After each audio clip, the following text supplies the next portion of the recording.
বরং এটি গোটা মখলুকাতের জন্য আনন্দের কারণ হয়েছিল। বলুন সুবহানাল্লাহ।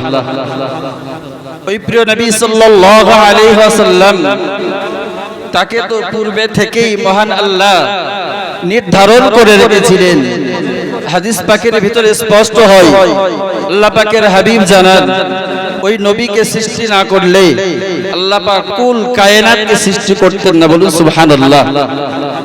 যদিও এই কথার ভিতরে কিছু ইখতিলাফ কালাম হয়েছে, তথাপিও বড় বড় মুহাদ্দিসিনে কেরাম, আল্লাহ পাকের মাহবুব বান্দারা বলেছেন, আরবি এই বাক্যের ভিতরে হয়তো কোনো কালাম, কোনো ধরনের সন্দেহ হতে পারে, কিন্তু এর যে ভাব অর্থ, ওই রাসূলকে সৃষ্টি না করলে কুল কায়নাতকে আল্লাহ সৃষ্টি করতেন না। আরবে বলুন সুবহানাল্লাহ। আজকে এমন একজন মহামানবের জীবন চরিত আলোচনা করবার জন্যই এমন একটা সুন্দর থেকে সুন্দরতম মজলিস আমরা বসেছি। আমরা কি সৌভাগ্যবান নয়? আলহামদুলিল্লাহ, বলেন না আলহামদুলিল্লাহ। আল্লাহ পাকের শুকরিয়া যে আমরা এত গুনাহগার, এর পরেও যে এমন একজন নবীর উম্মত করে আল্লাহ আমাদের পাঠিয়েছে, এটা সত্যি শুকরিয়া করে আমরা শেষ করতে পারি। মহান আল্লাহ পাক রব্বুল আলামিন যখন রূহের জগতে আল্লাহ পাকের নবীদের উম্মতদের বিভক্ত করে রেখেছিলেন, এই নবীর উম্মত এইগুলো, এই নবীর উম্মত এইগুলো। হযরত মূসা আলাইহিস সালাতু ওয়াস সালাম আল্লাহর কাছে জিজ্ঞাসা করছিলেন, ওগো আল্লাহ, ওই যে একটা দল দেখতে পাচ্ছি নূর চমকায়, ওই দলটা কারা? ওই দলটা কোন নবীর উম্মত? সুবহানাল্লাহ।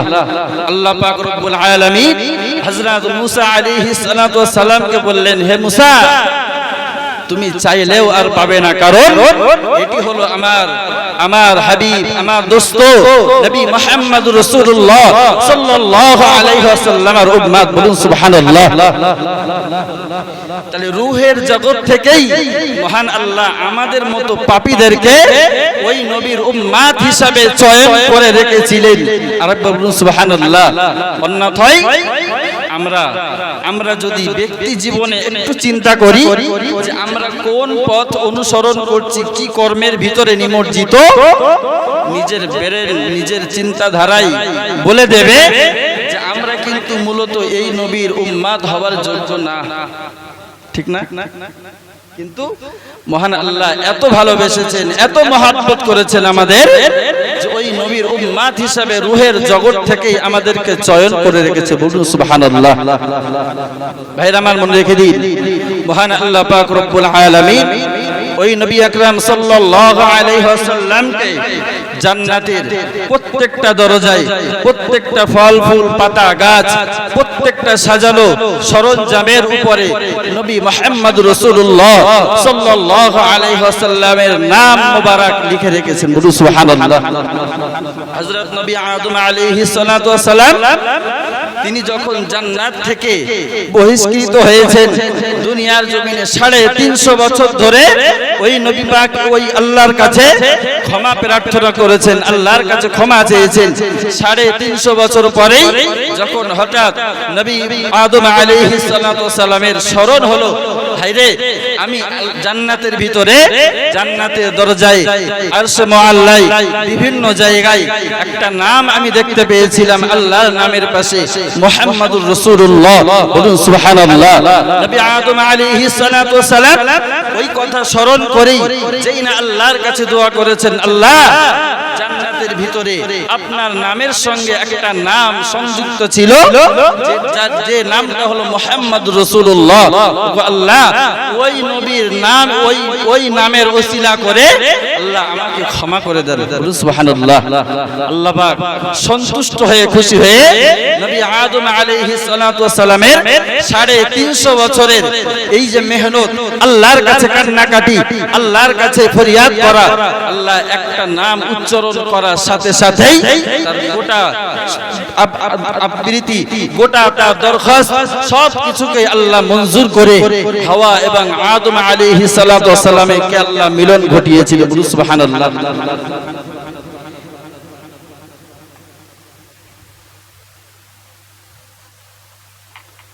তাহলে এমন একজন মহামানবের জীবন চরিত্র তার আদর্শকে আমরা আলোচনা করতে বসেছি। এটা শুধু দুনিয়ায় নয়, বরং আরশে মুআল্লা থেকে শুরু করে আবার দুনিয়া থেকে আবার আখিরাত, সর্বক্ষণ সর্ব অবস্থাতেই ওই মহামানবের গুণকীর্তন, তার সমস্ত মর্যাদা, তার সমস্ত বৈশিষ্ট্যের ব্যাপারে আলোচনা হতেই থাকবে, এক মুহূর্ত বন্ধ থাকবে না। বলুন সুবহানাল্লাহ। আজকে বড় কষ্ট লাগে, এক শ্রেণীর মানুষ তো বার হয়েছে যে এটাকে বেদাত বলে, এটাকে নাজায়েজ বলে।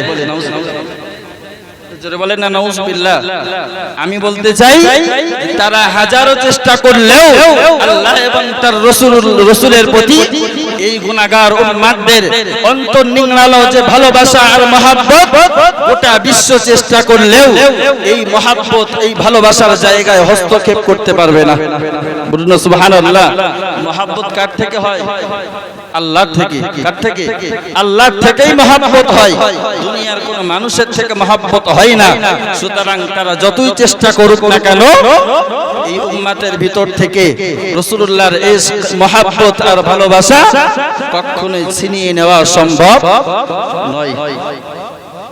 আজকে বড় খুশি হয়ে বলতে হয়, এই জমানাতেও আজকে ১৫০০ বছর পরে আমাদের মতো গুনাহগারদেরকে আল্লাহ এমন একটা সৌভাগ্য নসিব করেছেন যে তার জীবন চরিত্র, তার আদর্শ, তার আগমনের মাসটাকে খেয়াল করে এই উম্মাত আজও সেই স্মরণে কিছু আলোচনা করে নিজেদের ঈমানি জোশ, নিজেদের মহব্বত আর ভালোবাসাকে একটু বাড়ানোর চেষ্টা করে। আলহামদুলিল্লাহ বললেন না? একটা সময় তো আসবে যেই সময় এই সামান্য মহব্বত আর ভালোবাসা, অনুসরণ এটাই গুনাহগারদের জন্য জান্নাতের কারণ হবে। বলুন সুবহানাল্লাহ। আজকে যদি আমরা না ভাবি, কবে ভাববো? যে নবী পাক সাল্লাল্লাহু আলাইহি ওয়াসাল্লাম দুনিয়াতে আসার কোটি কোটি কোটি কোটি বছর পূর্ব থেকেই নবী আদম থেকে ঈসা পর্যন্ত সকল নবী রাসূল একাধারে প্রচার এবং প্রসার করেছেন, আমি আল্লাহর পক্ষ থেকে রাসূল নবী হয়ে এসেছি আপনাদের কাছে আল্লাহর দ্বীন প্রচার করবার জন্য। আর এটাও শুনে রাখো, একটা দিন আসবে আখিরি পয়গম্বর নবী মুহাম্মদ রাসূলুল্লাহ সাল্লাল্লাহু আলাইহি ওয়াসাল্লাম, তিনি এসে এই কাজের পরিসমাপ্তি ঘটাবে। সুবহানাল্লাহ। সুতরাং তাদের উপরে দায়িত্ব এবং কর্তব্য ছিল একদিকে যেমন তাদের নবী রাসূলদের এই বার্তাকে মেনে নেওয়া, বিশ্বাস করা, সাথে সাথে আমার রাসূলের একটা আশার আগমনের লালায়িত ভাব, আকাঙ্ক্ষা তাদের অন্তরে থাকা, এটা তাদের জন্য দায়িত্ব এবং কর্তব্য ছিল। কিন্তু এরপরে নবী সাল্লাল্লাহু আলাইহি ওয়াসাল্লাম আসা মাত্রই সকল নবী রাসূল তাদের প্রচার প্রসার, তাদের মেহনত, সকলের দাবি, সকলের প্রচার এবং প্রসার, এটা যে সত্য, এটা যে নির্ভেজাল, এটা যে একেবারে আল্লাহর পক্ষ থেকে দায়িত্ব পালন করেছে, তার সার্টিফিকেট দিয়েছেন বিশ্ব নবী মুহাম্মদ রাসূলুল্লাহ। সুবহানাল্লাহ। সর্বশেষে যিনি এসেছেন, তিনি সর্বশেষে এসে পূর্বে সকলের এই দাওয়াত, ইসলামের প্রচার প্রসার, তাদের মেহনত সকলটাই এই নবী মুহাম্মদ রাসূলুল্লাহ সাল্লাল্লাহু আলাইহি ওয়াসাল্লাম তিনি সত্য হিসাবে সত্যায়নের সার্টিফিকেট দিয়েছেন। বলুন সুবহানাল্লাহ। তাহলে সর্বশ্রেষ্ঠ নবী, উম্মাত সর্বশ্রেষ্ঠ হওয়া দরকার তো নাই? কিন্তু যদি সর্বশ্রেষ্ঠ নবীর উম্মাত আজকে যদি হয় সর্বনিকৃষ্ট, এর মতো লজ্জার কারণ আর কিছু হতে পারে? লজ্জার কারণ আর কিছু হতে পারে? ধরুন একটা স্কুলে একটা বাচ্চা পড়াশোনা করে, তো সেই বাচ্চা পড়াশোনা করাই সাধারণ কিছু শিক্ষক, এই শিক্ষকগুলো যেভাবে তাকে শিক্ষা দান করেছেন সেইভাবে সে যদি শিক্ষা গ্রহণ না করে, তো পরে যখন হেড শিক্ষক পরীক্ষা নেওয়ার জন্য তাদের সামনে এসে দাঁড়াবেন, এই ছেলেটা কখনোই তার সামনে উত্তীর্ণ হতে পারবে না তো। কারণ পূর্বে তো সে সমস্ত টাইমটা ফাঁকি দিয়েছে। কিন্তু যদি এই বাচ্চাগুলো সঠিকভাবেই পড়াশোনা করে থাকে তাহলে দেখতে পাওয়া যাবে হেডমাস্টারের পক্ষ থেকে তারা কিছু গিফট পুরস্কার পাবে, কারণ তাদের মেধা দেখে, তাদের শিক্ষা দেখে, তাদের আদর্শ দেখে। কিন্তু শেষ নবী মুহাম্মদ রাসূলুল্লাহ সাল্লাল্লাহু আলাইহি ওয়াসাল্লাম তিনি তো হেডমাস্টার।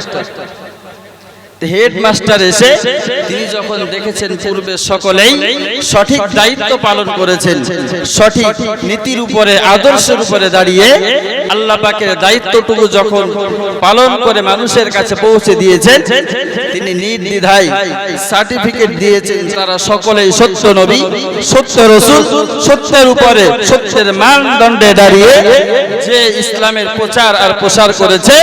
আমি রাসূলুল্লাহ, আনা খাতামান নবী, লা নবিয়্যা বা'দি, আমি হলাম শেষ নবী, আমার পরে আর কোন নবী রাসূল আসবে না।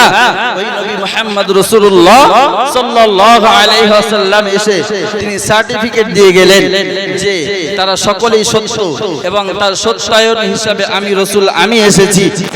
সুতরাং তোমরা এই জমানাতে এসে আমি রাসূল আমাকে যদি মেনে নাও, নিশ্চিত তোমাদের নসিবে আল্লাহ পাকের দয়ার জান্নাত জুটে যাবে। বলুন সুবহানাল্লাহ। ওই নবী পাকের জন্মের সময় থেকেই গোটা বিশ্বব্যাপী সাড়া পড়েছে।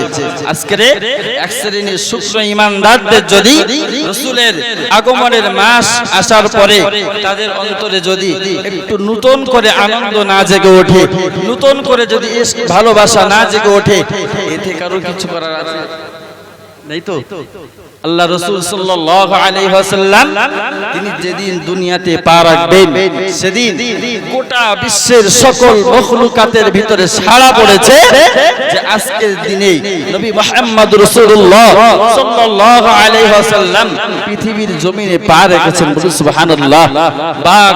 বাঘ, সেই সমস্ত হরিণ, ওই সমস্ত বন্য প্রাণী একে অপরের বন্ধু হয়েছে, ভালোবাসা মহব্বত বজায় রেখে শুধু একটা সংবাদ শুনিয়ে দিচ্ছেন, আজকে দুনিয়ার শ্রেষ্ঠ নবী মুহাম্মদ রাসূলুল্লাহ সাল্লাল্লাহু আলাইহি ওয়াসাল্লামের আগমন ঘটেছে। বলুন সুবহানাল্লাহ। আজকে আর আমাদের কেউ কারোর সঙ্গে কোনো দ্বন্দ্ব নেই, কোনো ঝগড়া নেই, কোনো বিবাদ নেই, কারোর সঙ্গে কোনো শত্রুতা নেই, কারণ বিশ্ব নবীর আগমন ঘটেছে।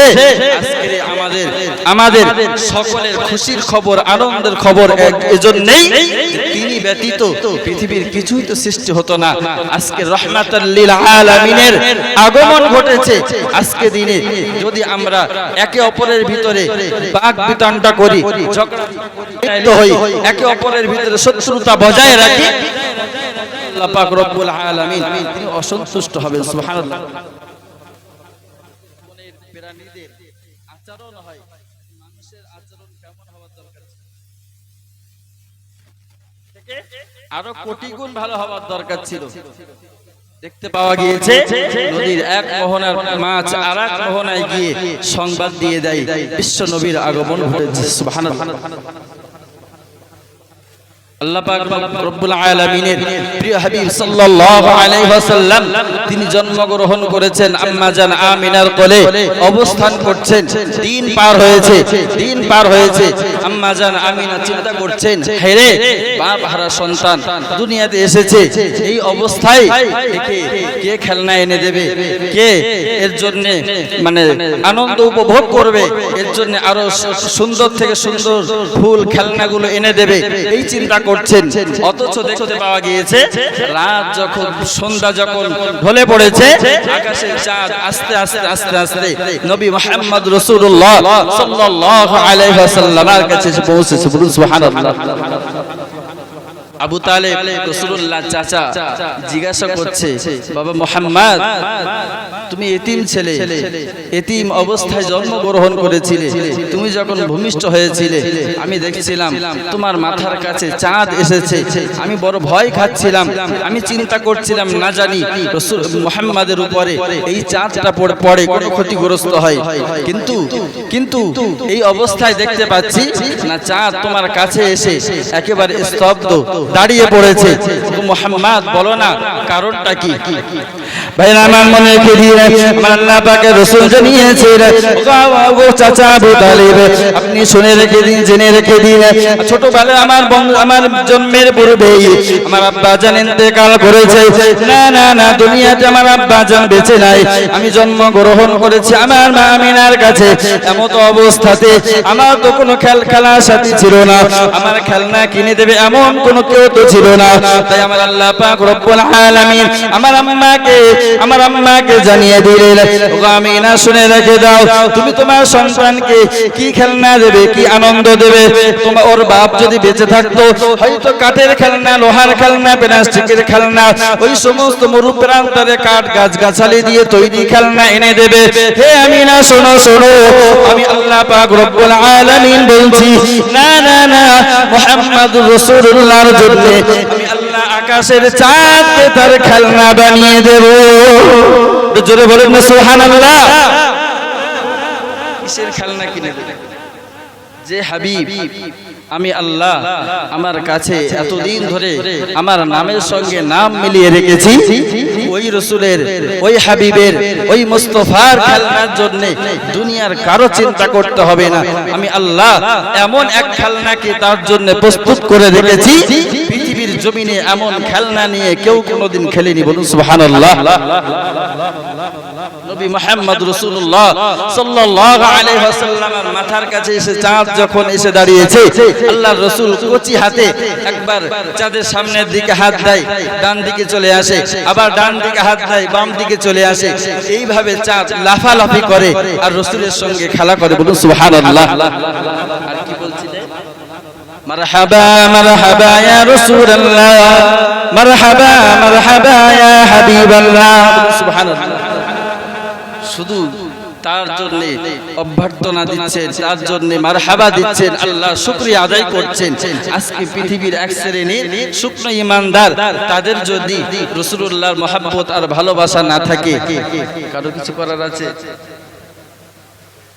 মহব্বত আল্লাহর পক্ষ থেকে আয় বলুন সুবহানাল্লাহ আজকে যেই সমস্ত ঈমানদার নরনারী ওই নবী মুহাম্মদ রাসূলুল্লাহ সাল্লাল্লাহু আলাইহি ওয়াসাল্লামের মহব্বত আর ভালোবাসা রেখেছেন এটা আল্লাহর হুকুম না মানুষের বলেন আল্লাহর হুকুম সুতরাং আল্লাহর হুকুম মেনে যদি কেউ বলে বিদআত নিশ্চিত বুঝতে হবে সে শয়তানের গোলামি করছে শয়তানের গোলামি করছে আর যদি মনে হয় না তাহলে স্বীকার করতে হবে আল্লাহর হুকুম যখন পৃথিবীর যে উম্মাতগুলো রাসূলুল্লাহর ইশক আর মহব্বত অন্তরে রেখে তার জীবন চরিত্র আলোচনা করে তার নীতি আদর্শ বৈশিষ্ট্যগুলো নিজেদের জীবনে বাস্তবায়ন করবার চেষ্টা রাখে নিশ্চিত এটা আল্লাহর হুকুমেই করেন বলুন সুবহানাল্লাহ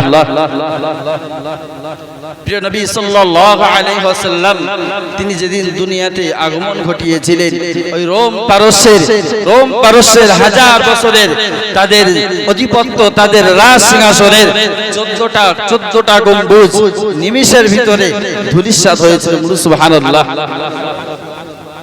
কারণটা ছিল তারা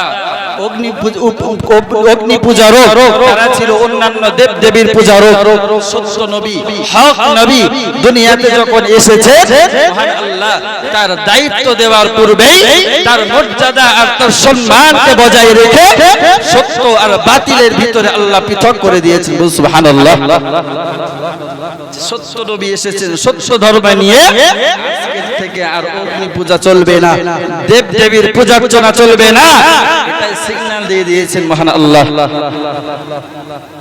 তারা ভীত সন্ত্রস্ত হয়েছিল হায়রে কি অবস্থা কি কারণে এটা হয়েছে তৎকালীন জমানাতে তারা গণকদের কাছে গিয়ে সেগুলো জানার চেষ্টা করেছে সকলে সিদ্ধান্তে পৌঁছেছে যে মরুপ্রান্তরে এমন একজন বাচ্চার জন্ম হয়েছে যেই বাচ্চার কারণে আজকে তোমার এই 14টা গম্বুজ ধ্বংস হয়েছে এর মানে এটাই তোমাদের রাজত্ব বেশি দিন আর টিকবে না বলুন সুবহানাল্লাহ এখনো দায়িত্ব পেয়েছেন শিশু বাচ্চা দেখতে পাওয়া গিয়েছে ইতিহাস আপন জায়গা অনেক ঘটনা দেখতে পাওয়া গিয়েছে হযরত খলিফা ওমর রাদিয়াল্লাহু তাআলা আনহুর জামানাতেই ওই রোম পারস্যের তাদের ওই সমস্ত রাজনৈতিক ওই সমস্ত তাদের দেশের উপরে আধিপত্য সবটাই বিনাশ করে মুসলমানদের হাতে মুসলমানরা জয় লাভ করে তাদের হাতে নিয়ে নিয়েছিলেন। সুবহানাল্লাহ। তাদের হাজার বছর ধরে ওই অগ্নি পূজার জন্য আগুন জ্বালিয়ে রেখেছিল। আগুন, এই হাজার বছরের আগুন রাসূল করিম সাল্লাল্লাহু আলাইহি ওয়াসাল্লাম জমিনে পা দেওয়ার সাথে সাথেই দপ করে একেবারে হাজার বছরের আগুন দপ করে নিভে গেল। সুবহানাল্লাহ। এটা মানুষ নিভিয়েছে, মানুষ নিভিয়েছে। এমন একজন মহামানবের জীবন চরিত আলোচনা করবার জন্য বসেছি।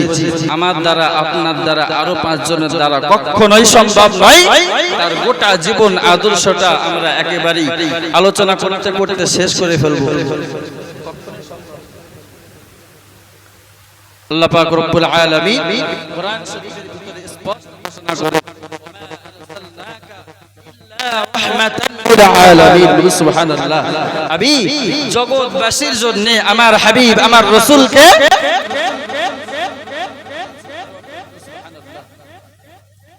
আমার আল্লাহ পাকের নবী দিন দুনিয়ার বাদশা হাবিবুল্লাহ জনাবে মুহাম্মদুর রাসূলুল্লাহ সাল্লাল্লাহু আলাইহি ওয়াসাল্লাম তিনি দুনিয়ার বুকে এসেছেন উম্মতের কল্যাণের জন্য, উম্মতের কল্যাণকামী হওয়ার জন্য, উম্মতের ব্যথায় ব্যথিত হওয়ার জন্য, উম্মতের আনন্দে আনন্দিত হওয়ার জন্য, উম্মতকে জান্নাতের দরজা পর্যন্ত পৌঁছে দেওয়ার জন্য। কিন্তু না না না, এই সমাজের মানুষকে যদি লক্ষ্য করে দেখতে পাবো আল্লাহ পাকের নবী মুহাম্মদ রাসূলুল্লাহ সাল্লাল্লাহু আলাইহি ওয়াসাল্লামের কতটুকু আদর্শ, তার নীতি নৈতিকতা, তার চলাবলা, কথাবার্তা, লেনদেন, আদান প্রদান সমাজের মাঝে কেমন আদর্শ তিনি রেখে গিয়েছেন, আজকে সমাজের মানুষের ভিতরে যদি লক্ষ্য করি দেখতে পাওয়া যাবে তার সামান্য থেকে সামান্য পরিমাণও অবশিষ্ট নেই। আছে নবীর আদর্শ অনেক দূরে যাক, খোদ আল্লাহর হুকুম গুলোই আমাদের ভিতরে পাওয়া যায়। রাগ করছেন? পাওয়া যায়। নামাজ নেই, রোজা নেই, হজ নেই, যাকাত নেই, কিছু কিছু মানুষ করছেন, কিন্তু সাময়িকভাবে সকলের উপরে যে ফরজ দায়িত্ব ছিল কিন্তু সেই জায়গায় 0 পয়েন্টে দাঁড়িয়েছে। অথচ ওই নবী পাক সাল্লাল্লাহু আলাইহি ওয়াসাল্লাম গোটা জীবদ্দশায় তিনি তার নবুয়ত প্রাপ্ত হওয়ার পর থেকে নিয়ে মৃত্যুর আগ মুহূর্ত পর্যন্ত এই উম্মতকে নামাজের তালিম দিয়েছে, এই উম্মতকে আদর্শবান করার জন্য সুশিক্ষায় শিক্ষিত করেছে, এই উম্মতকে জান্নাতের অভিমুখে পাঠানোর জন্য সার্বিকভাবে তিনি গাইডলাইন বলে দিয়েছেন। এরপরেও এই জমানাতে এসে আমরা এক শ্রেণীর মানুষ রয়েছে ওই রাসূলুল্লাহর আদর্শগুলো ফলো করতে আমাদের কষ্ট হয় না? একটু প্রমাণ নেবে? আজকে একটু যদি ফলো করি, আমার রাসূলের আদর্শকে যদি ফলো করি, কতজন মানুষ দেখলে বুঝতে পারবো আজকে গোটা সমাজব্যাপী কোন অনুষ্ঠানে হোক, কোন একটা নেমন্তন্ন বাড়িতে যায় না কেন, সেখানকার খাওয়া দাওয়ার সিস্টেম দাঁড়িয়ে দাঁড়িয়ে ঘুরে ঘুরে খাওয়া। এই উম্মত সেটাকে এই যুগের ফ্যাশন হিসেবে গ্রহণ করেছি, অথচ রাসূলুল্লাহর যে আদর্শ বসে খেতে হবে, সুন্দরভাবে দস্তরখানা বিছিয়ে সেখানে রাসূলুল্লাহর তরিকা অনুযায়ী খেতে হবে, এই তরিকা আউট হয়েছে। এখন সমাজ উঠতে উঠতে এমন এক জায়গায় পৌঁছেছে পশুর মতো খাওয়া, ঘুরে ঘুরে যার যেটা পছন্দ হয় সেটা তুলে খাবে। আছে প্রিয় ভাইরা, আল্লাহ পাকের নবী সাল্লাল্লাহু আলাইহি ওয়াসাল্লাম তিনি দুনিয়াতে এসেছেন, এটাও মানুষের জন্য কল্যাণ, তিনি বিদায় নিয়েছেন, এটাও মানুষের জন্য কল্যাণ। বলুন সুবহানাল্লাহ। ওই নবী মুহাম্মদ রাসূলুল্লাহ সাল্লাল্লাহু আলাইহি ওয়াসাল্লামের প্রতি যদি আমি আপনি দরুদ পেশ করি, রাসূল বললেন আমার উপরে একবার দরুদ পেশ করলে আমি আল্লাহ পাক রব্বুল আলামিন ওই বান্দার প্রতি 10 বার রহমত করেন। বলুন সুবহানাল্লাহ। 10 বার। এরপরে রাসূল বললেন ওই মানুষটার 10টা গুনাহ আল্লাহ maaf করে দেন, বলুন সুবহানাল্লাহ। এরপরে রাসূল বললেন শুধু তাই নয়, ওই মানুষটার 10 গুণ মর্যাদা আল্লাহ বাড়িয়ে দেয়, বলুন সুবহানাল্লাহ। মাত্র একবার। এমন একজন শ্রেষ্ঠ নবী, যে নবীর নাম উচ্চারণ করে একটু দরুদ পড়লেই যদি 10টা গুনাহ maaf হয়, 10টা মর্যাদা বাড়ে, 10 বার আল্লাহ রহমত করে, এমন একজন মায়াবী নবী, দরদী নবী, মর্যাদাপূর্ণ নবী পৃথিবীর আর কেউ পেয়েছে? পাইনি। তাহলে আমাদের অন্তরে তো অন্তত ওই রাসূলুল্লাহর ইশক আর মহব্বতকে বজায় রেখে তার দরুদের সাথে সাথে তার সুন্নাত, তার সমস্ত বিধিবিধান, তার আদর্শকে ফলো করে যদি আমি আপনি চলতে পারতাম, নিশ্চিত ইহ জগৎ এবং পরজগৎ আমাদের সকলের জন্য কল্যাণ হতো, কোনো সন্দেহ নেই। কিন্তু সমাজব্যাপী যদি দেখি, লক্ষ্য করলে দেখতে পাবো যে আমরা ওই রাসূলুল্লাহর আদর্শ মেনে আদর্শিত হওয়ার চিন্তা, চেতনা, আকাঙ্ক্ষা আমাদের ভিতরে অনেকটাই কম। মনে রাখবেন, এমন একজন নবী, ওই নবীর আদর্শকে ফলো করে সাহাবী হুজুরগণ তারা এমন উচ্চ স্থানে স্থানান্তরিত হয়েছে, পৃথিবীর কোন ঈমানদার ওই সাহাবীদের সমতুল্য হতে পারবে না, সুবহানাল্লাহ। বাইনামা মনে দিন আল্লাহ নবী সাহাবী হযরত ওমর, হযরত বিলাল রাদিয়াল্লাহু তাআলা আনহু, তিনি একজন হাবশী মানুষ, কালো কুৎসিত কদাকার চেহারা, এমন চেহারার মানুষ তো পৃথিবীতে আজকে যদি আমাদের সমাজে আমরা দেখতে পাই, না পৃথিবীর সমাজের মানুষ কখনোই এমন চেহারার মানুষকে কখনো পাশে বসাতে চাইবে না, এমন কুৎসিত কদাকার চেহারা। অথচ এই বান্দাটা আল্লাহ পাকের এই গোলাম হযরত বিলাল রাদিয়াল্লাহু তাআলা আনহু, বিশ্ব নবী মুহাম্মদ রাসূলুল্লাহ সাল্লাল্লাহু আলাইহি ওয়াসাল্লামের সংস্পর্শে থেকে এই কদাকার চেহারার মানুষটা রাসূলুল্লাহর আদর্শকে ফলো করে, রাসূলুল্লাহর নীতি নৈতিকতাকে নিজের জীবনে, ব্যক্তি জীবনে কাজে লাগিয়ে রাসূলুল্লাহ সহচর লাভ করে দেখতে পাওয়া গিয়েছে এমন মর্যাদার অধিকারী হয়েছে। না তিনি তো তখন মৃত্যু বরণ করেন নাই। বিশ্ব নবী মুহাম্মদ রাসূলুল্লাহ সাল্লাল্লাহু আলাইহি ওয়াসাল্লাম আমার আল্লাহ পাকের হাবিব, আল্লাহর সঙ্গে দিদার সাক্ষাৎ লাভ করতে গিয়েছিলেন মিরাজের রাতে, আসমানে যখন চলছিলেন আলামিনের সাক্ষাৎ করবার জন্য আগে বাড়ছে, কিন্তু এমন একটা সময় হযরত জিবরাইল আলাইহিস সালাতু ওয়াস সালামকে জিজ্ঞাসা করলেন, হে ভাই জিবরাইল, বলো না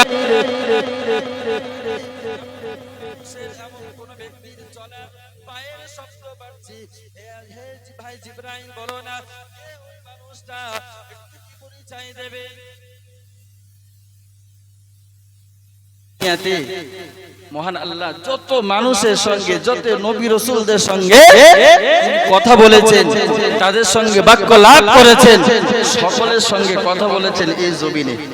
কোথায়? এই জমিনে থেকেই, মানে সেই বান্দা জমিনে আর আল্লাহ আসমানে, এভাবেই কথা হয়েছে। কিন্তু হাবিব নবী, পিরার নবী মুহাম্মদ মুস্তাফা সাল্লাল্লাহু আলাইহি ওয়াসাল্লামকে রাসূল এত ভালোবাসতেন, এত মহব্বত করতেন, তিনি এটা পছন্দ করেন না যে আমার বন্ধু, আমার প্রিয় হাবিব সে দুনিয়াতে রয়েছে, আর জিবরাইল আলাইহিস সালাতু ওয়াস সালাম সে আমার রাসূলকে দেখবে, তার সঙ্গে কথা বলবে, আমার পক্ষ থেকে ওহী নিয়ে আসবে, এটা আর বেশি দিন রাখা সম্ভব না, এটা আমার পছন্দ হয় না। আমার দোস্ত, আমার রাসূল, আমার হাবিব, তার সঙ্গে আমি সরাসরি কথা বলবো,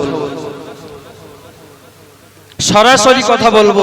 আমার রাসূলের সঙ্গে জিবরাইলের এত সম্পর্ক হবে, অথচ আমার বন্ধু তো আমার, জিবরাইলের না তো আমার বন্ধু। আমার যে বন্ধুকে না সৃষ্টি করলে কিছুই সৃষ্টি করতাম না, ওই বন্ধুকে দূরে আর কত সময় রাখবো? ভাইরা আমার রেখে দিন মহান আল্লাহ পাক রব্বুল আলামিন হযরত নবী মুহাম্মদ রাসূলুল্লাহ সাল্লাল্লাহু আলাইহি ওয়াসাল্লামকে তিনি ডেকে নিলেন আল্লাহর সঙ্গে দিদার করবার জন্য, রাসূলুল্লাহর সঙ্গে কথোপকথন করবার জন্য, রাসূলুল্লাহর সঙ্গে ভাব বিনিময়, ভালোবাসা, মহব্বত বিনিময় করবার জন্য আমার আল্লাহ পাক রব্বুল আলামিন যেদিন ডেকেছিলেন মুহাম্মদ রাসূলুল্লাহ সাল্লাল্লাহু আলাইহি ওয়াসাল্লামকে, হযরত জিবরাইল আলাইহিস সালাতু ওয়াস সালাম তিনি রাসূলুল্লাহ দরবারে এসে আল্লাহ রাসূলকে, আল্লাহ রাসূলের কাছে এসে তিনি ইশারায় তার জিহ্বা দিয়ে রাসূলুল্লাহ কদম মোবারকে জিহ্বাটাকে বুলিয়ে দিয়ে রাসূলুল্লাহ ঘুম ভাঙিয়ে নিয়ে ওখান থেকে নিয়ে কাবা শরীফ, বাইতুল্লাহ শরীফ, ওখান থেকে নামাজ আদায় করে ওখান থেকে নিয়ে গেলেন বাইতুল মাকদিস, যেখানে পৃথিবীর সকল নবী রাসূল দিগকে মহান আল্লাহ পাক রব্বুল আলামিন ওই রূহে জগৎ থেকে একত্রিত করেছিলেন তাদের মৃত্যুর পরে। রাসূল করিম সাল্লাল্লাহু আলাইহি ওয়াসাল্লাম ওই নবী আদম আলাইহিস সালাতু ওয়াস সালাম থেকে ঈসা রূহুল্লাহ পর্যন্ত সকল নবী রাসূল দিগের ইমাম হিসেবে আল্লাহ নিযুক্ত করে দিলেন। সুবহানাল্লাহ। তিনি যে নবীদের সরদার, তিনি যে সকলের কমান্ডার, তার প্রমাণ আল্লাহ দুনিয়া থেকেই করে নিয়েছেন। বলুন সুবহানাল্লাহ। ওখানে জামাতবদ্ধ হয়ে নামাজ আদায় করলেন, রাসূল নামাজ আদায় করলেন, ওখান থেকে নিয়ে আরশ আল্লাহ পাকের আসমানের দিকে অগ্রগামী হলেন। ওখান থেকে আস্তে আস্তে দেখতে পাওয়া যায় সিদরাতুল মুনতাহা এমন একটা স্থান সাত আসমানের উপরে, এই জায়গায় গিয়ে জিবরাইল আলাইহিস সালাতু ওয়াস সালামের মতো 700 পাখনাওয়ালা, এই ডানাওয়ালা ফেরেশতা, এত শক্তিশালী নূরানী ফেরেশতা, তার সমস্ত ক্ষমতা ওখানে গিয়ে শেষ। সুবহানাল্লাহ বলে। কিন্তু মায়ের নবী মুহাম্মদ রাসূলুল্লাহ সাল্লাল্লাহু আলাইহি ওয়াসাল্লামকে মহান আল্লাহ এত পাওয়ারফুল বানিয়েছিলেন, যেখানে গিয়ে ফেরেশতার মতো এত ক্ষমতাশীল একজন পাওয়ারফুল ফেরেশতা, তার যেখানে ক্ষমতা শেষ, ওখান থেকে প্রিয় রাসূল সাল্লাল্লাহু আলাইহি ওয়াসাল্লামকে মহান আল্লাহ পাওয়ার দিয়ে দিলেন। সুবহানাল্লাহ। ও নবী, ওখান থেকে আপনাকে একা একা আসতে হবে। বন্ধুর সঙ্গে কথোপকথন হবে না, এর ধারে পাশে আনাচে কানাচে কারোর কোনো অস্তিত্ব থাকবে না, শুধু থাকবে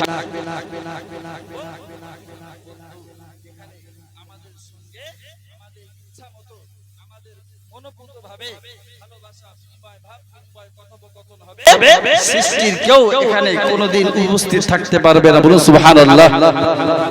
ভাইরা আমার মনে রেখে দিন, প্রিয় নবী সাল্লাল্লাহু আলাইহি ওয়াসাল্লাম নবী দরবারে গিয়ে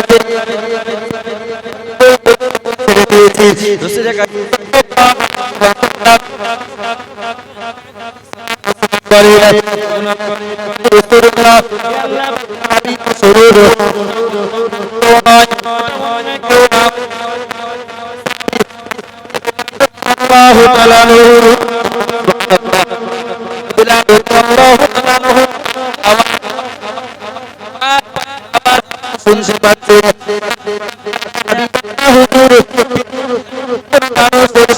আওয়াজ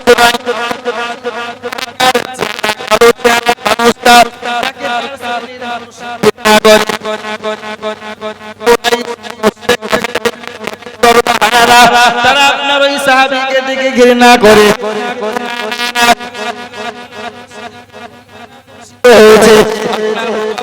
ভালোবাসায়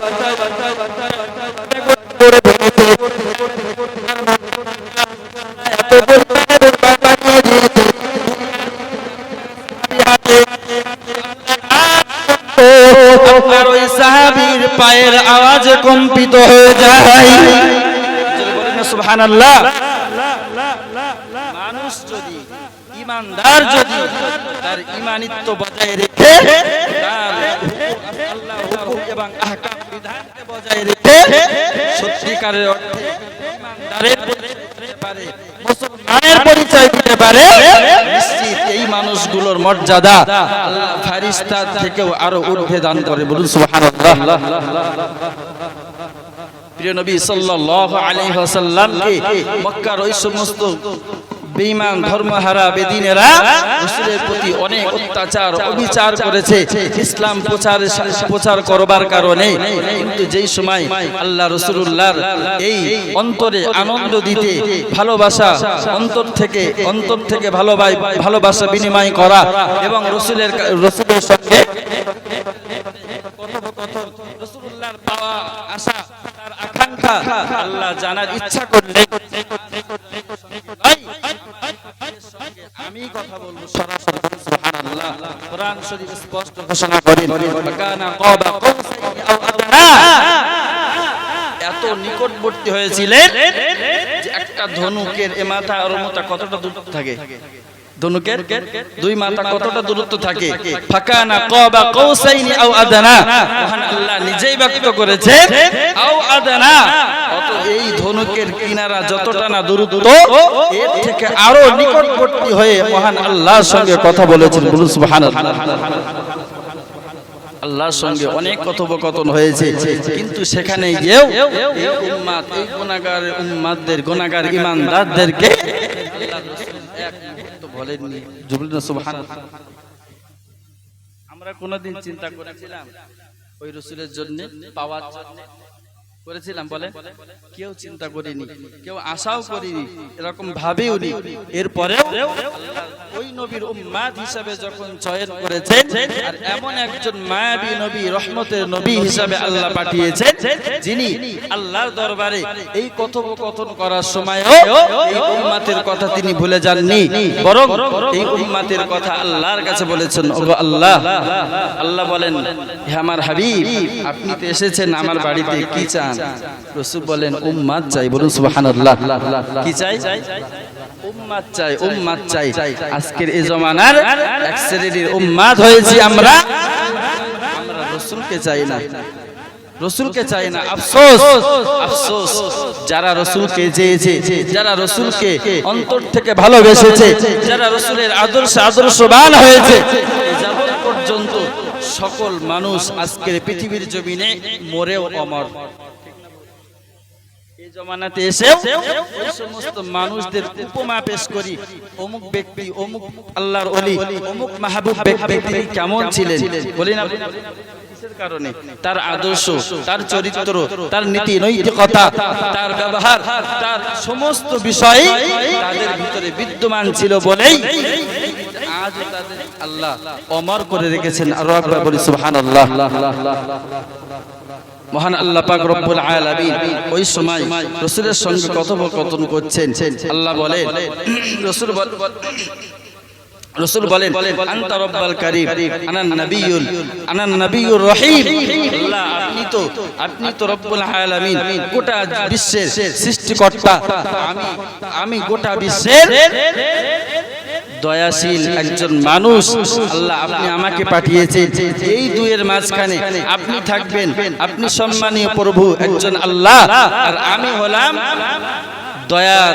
দয়ার একজন মানুষ, অনুগ্রহের মানুষ। আপনিও যেমন মানুষের প্রতি দয়া করেন, আপনি যখন আমাকে এই পাওয়া দিয়েছেন অনুগ্রহ করার, তাহলে এই দুইয়ের মাঝখানে উম্মত কিভাবে জাহান্নামে যাবে? এটা সম্ভব নয়। বলুন সুবহানাল্লাহ। দুনিয়াতে একটা বারের জন্য তো চিন্তা করি না যতদিন বেঁচে থাকবো ওই রাসূলুল্লাহর আদর্শ আমার জীবন থেকে কখনো বিচ্ছিন্ন করব না। এমন নবীর আলোচনা করতে বসেছি যে নবী এক মুহূর্তের জন্যও এই গুনাহগার উম্মতদের কথা ভুলে যাননি, বরং সদা সর্বদা সর্ব অবস্থাতেই চেয়েছেন আল্লাহ আমার উম্মতকে ছাড়া আমি রাসূল কখনোই জান্নাতে যাব না। বলুন সুবহানাল্লাহ। ভাইরা আমার মনে রেখে দিন, মহান আল্লাহ পাক রব্বুল আলামিন প্রিয় নবী সাল্লাল্লাহু আলাইহি ওয়াসাল্লামকে যে ঘোষণা দিয়েছিলেন, ওগো নবী শুনুন, ওগো নবী আমার হাবিব শুনে রেখে দিন, আপনি হলেন আপনার উম্মত পাগল, আর আমি হলাম আমার বান্দার প্রতি রহমত করবার জন্য প্রস্তুত। না না না না না, কখনোই আপনার উম্মতকে জাহান্নামে নেব না। আমি আল্লাহ পাক রব্বুল আলামিন আপনার সঙ্গে ওয়াদা করলাম, আপনার উম্মাত যদি আমি আল্লাহ আমার এই হুকুমগুলো মেনে নেয়, ও আল্লাহ পাকের বান্দা বান্দি মনে রাখুন, আল্লাহ পাক রব্বুল আলামিন আমাদের প্রতি 5 ওয়াক্ত নামাজ ফরজ করেছে, যাকাত দেওয়া ফরজ করেছে, হজ করা এক শ্রেণীর মানুষদের জন্য ফরজ করেছেন। এরপরেও এই মানুষগুলো তো সর্বস্তরের আমরা ভিতরে পাই না। না, কিছু মানুষ তো রয়েছে শুধুমাত্র নামাজ এবং রোজাটুকু আদায় করতে পারে, হজ তার দ্বারা সম্ভব নয়, যাকাতও সম্ভব নয়। মাত্র 2টি কাজ যদি ওই মানুষটা ইমানদারটা করে যেতে পারে, মহান আল্লাহ পাক রব্বুল আলামিন ওয়াদা দিয়েছেন, ও হাবিব ও আমার নবী শুনে রাখুন, আমি আল্লাহ পাক রব্বুল আলামিন আপনার সঙ্গে ওয়াদা করলাম, আমার বান্দা বান্দি যদি তারা জীবনে শিরক না করে আর কুফরি না করে, আমি আল্লাহ পাক রব্বুল আলামিন ওয়াদা দিলাম আপনার ওই সমস্ত গুনাহগার উম্মাত-ই-দিওয়াকে আমি আল্লাহ আমার দয়ার জান্নাতুল ফিরদাউস নসিব করব। বলুন সুবহানাল্লাহ। অথচ এইটুকু দায়িত্ব পালন করা আমাদের জন্য কঠিন হয়ে যাচ্ছে না। আল্লাহ সকলকে সঠিক বুঝ দান করুন, বলুন আল্লাহুম্মা আমিন। আল্লাহ রাসূলের সাহাবীরা মসজিদে নববীতে বসেছিলেন, এমন একটা অবস্থাতে আল্লাহ রাসূল যখন বললেন, আমার প্রতি যখন দরুদ পাঠ করো, তোমাদের প্রতি আল্লাহ 10 বার রহমত করে, 10টা গুনাহ maaf করে দেন, 10 গুণ মর্যাদাটাকে আল্লাহ বাড়িয়ে দেয়। বলুন সুবহানাল্লাহ। ও সাহাবীরা, বেশি বেশি করে আমি রাসূল আমার প্রতি দরুদ পাঠ করো, এবং বিশেষ করে শুক্রবারের দিন বেশি বেশি করে আমার প্রতি দরুদ পাঠ করো, কারণ আল্লাহ পাক রব্বুল আলামিন গোটা বিশ্বের ঈমানদার নরনারী যে যেখান থেকেই আমি রাসূল আমার প্রতি দরুদ সালাম পাঠ করে, আমি রাসূল আমার কাছে তাদের ওই সমস্ত আমল নামাগুলো দেখানো হয়। বলুন সুবহানাল্লাহ। ভাইরা মান মনে কি দিনে আল্লাহ পাকে নবী মুহাম্মদ রাসূলুল্লাহ সাল্লাল্লাহু আলাইহি ওয়াসাল্লাম, আল্লাহ পাকে নবী যখন এই হাদিস বর্ণনা করছেন, সাহাবী হুজুররা বললেন, ইয়া রাসূলুল্লাহ, ইয়া হাবিবাল্লাহ হুজুর, এটা তো আমরা মেনে নিলাম, অবশ্যই দুনিয়াতে জীবদ্দশায় আমরা যে সমস্ত দরুদ আর সালাম পাঠ করব, আমরা আমাদের জীবদ্দশায় যে সমস্ত আমলগুলো করব, নেক ইবাদত করব, আপনি রাসূলুল্লাহ আপনার কাছে আল্লাহর পক্ষ থেকে ওই সমস্ত ব্রাহ্মণ ফেরেশতা সকল রাসূলুল্লাহর কাছে ওই সমস্ত আমল নামাগুলো দেখাবেন। এটা তো আমি বুঝতে পারলাম। রাসূল বললেন, হায়াতি খায়রুল লাকুম ওয়া মামাতি খায়রুল লাকুম। সাহাবী বললেন, ইয়া রাসূলুল্লাহ, আপনার জীবন আপনার দুনিয়াবি জীবন এটা আমাদের জন্য উম্মতের জন্য কল্যাণকর। না, এটা তো আমরা অবিশ্বাস করি না। ইয়া রাসূলুল্লাহ, ইয়া হাবিবাল্লাহ হুজুর, আমরা ছিলাম মুশরিক, আমরা ছিলাম কাফের, আমরা ছিলাম ধর্মহারা। ইয়া রাসূলুল্লাহ, ইয়া হাবিবাল্লাহ হুজুর, আপনাকে আমরা পেয়ে আমরা আল্লাহর প্রতি ঈমান এনেছি। ইয়া রাসূলুল্লাহ, আপনার প্রতি আমরা বিশ্বাস করেছি, নবী বলে মেনে নিয়েছি, রাসূল বলে মেনে নিয়েছি। ইয়া রাসূলুল্লাহ, ইয়া হাবিবাল্লাহ হুজুর, পূর্বে তো আমরা জীবনে অনেক নোংরা কাজ করেছি, গুনার কাজ করেছি। ইয়া রাসূলুল্লাহ, আমরা অন্ধকারের ভিতরে ছিলাম, আপনি আল্লাহর কোরআন দিয়ে আমাদেরকে ইসলামের পথে আকৃষ্ট করেছেন, ইসলামের দিকে আহ্বান জানিয়েছেন। ইয়া রাসূলুল্লাহ, ইয়া হাবিবাল্লাহ হুজুর, আমরা তো অনেক পাপী ছিলাম, অনেক অত্যাচার করতাম মানুষের প্রতি, আপনার উত্তম আদর্শ দিয়ে আমাদের ভিতর থেকে ওই সমস্ত অত্যাচারমূলক আচরণগুলো আপনি বার করে দিয়েছেন।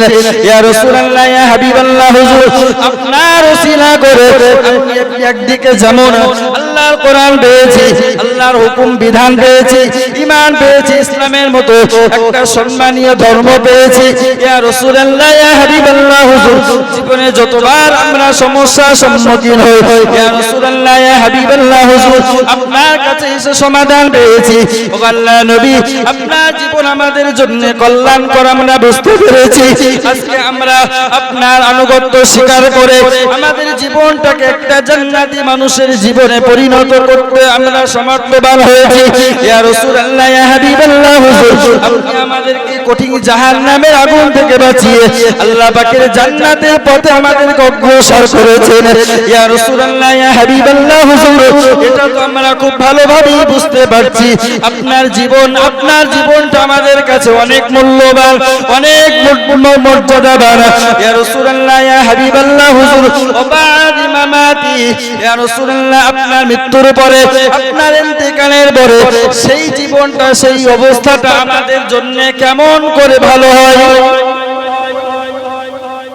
রাসূলুল্লাহ জীবন এটা তো উম্মতের জন্য কল্যাণ। ইয়া রাসূলুল্লাহ এটা তো বুঝতে পেরেছি, কিন্তু অমামাতি খায়রুল লাকুম, আপনি যে বললেন আমার মৃত্যুটাও উম্মতের জন্য, তোমাদের জন্য কল্যাণকর, এটা কিভাবে বুঝবো? সাহাবীর প্রশ্ন করলেন রাসূলের কাছে, ইয়া রাসূলুল্লাহ অন্য মানুষরা সব মরে গেছে, তাদের কাছে তো কেউ কিছু উপকার পায় না, কিছু জিজ্ঞাসা করতে পারে না, বলতে পারে না, কিন্তু এরপরেও আপনি যে বললেন যে মৃত্যুটাও আমাদের জন্য কল্যাণ, এটা কেমন করে বুঝবো?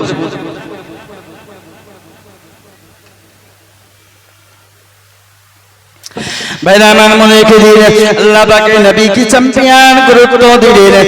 ও কামা সাহাবীরা মনে রেখে দাও, আমার উম্মতের মনে রেখে দাও, আল্লাহ পাকের রাসূল বলছি ইন্নাল্লাহা হারামা আলাল আরদি আজসাদাল আম্বিয়া। জোরে বলেন সুবহানাল্লাহ।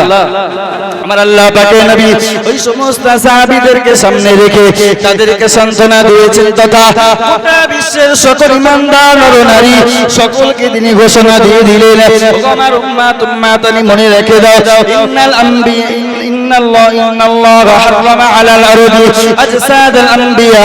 আল্লাহ পাক রব্বুল আলামিন পৃথিবীর সকল নবী রাসূলদের লাশ মোবারক গুলো মাটির জন্য খাওয়া হারাম করে দিয়েছে। জোরে বলেন না সুবহানাল্লাহ।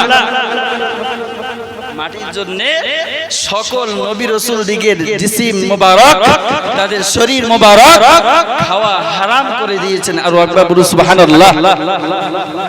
তাহলে শ্রেষ্ঠ নবী যিনি, তাকে কি মাটি খেয়ে ফেলবে? সম্ভব? কখনোই সম্ভব না। আর আকবার বলুন সুবহানাল্লাহ। যারা আজকের জমানাতে পাঞ্জাবি আর জুব্বা খাটিয়ে মুখে বড় দাড়ি রেখে বলেন নবী মারা গেছে, মৃত্যু নবী মনে রাখা দরকার। আর হয় তাকে তো রাসূলুল্লাহর এই কথাটাকে আগে বিশ্বাস করতে হবে। এ তো মানুষের কথা না, এটা আমার কথা নয়। সামনের দিকে একটু আগে আসেন, পিছনে একটু জাম হয়েছে, দয়া করে একটু আগে আসেন যাতে পিছনের মানুষগুলো বসতে সুবিধা হয়। একটু দুরূদ শরীফ পড়ে মুহাম্মদে আল্লাহুম্মা সাল্লি আলা সাইয়্যিদিনা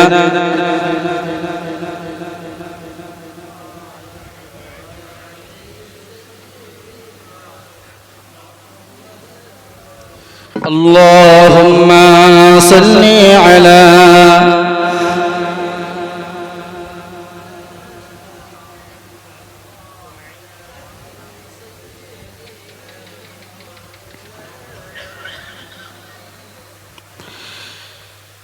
ভাইরা আমার, যে কথা বলছিলাম, মহান আল্লাহ পাকের রাসূল সাল্লাল্লাহু আলাইহি ওয়াসাল্লাম সাহাবীদেরকে বললেন ইন্নাল্লাহা হারামা আলাল আরদি আজসাদাল আম্বিয়া।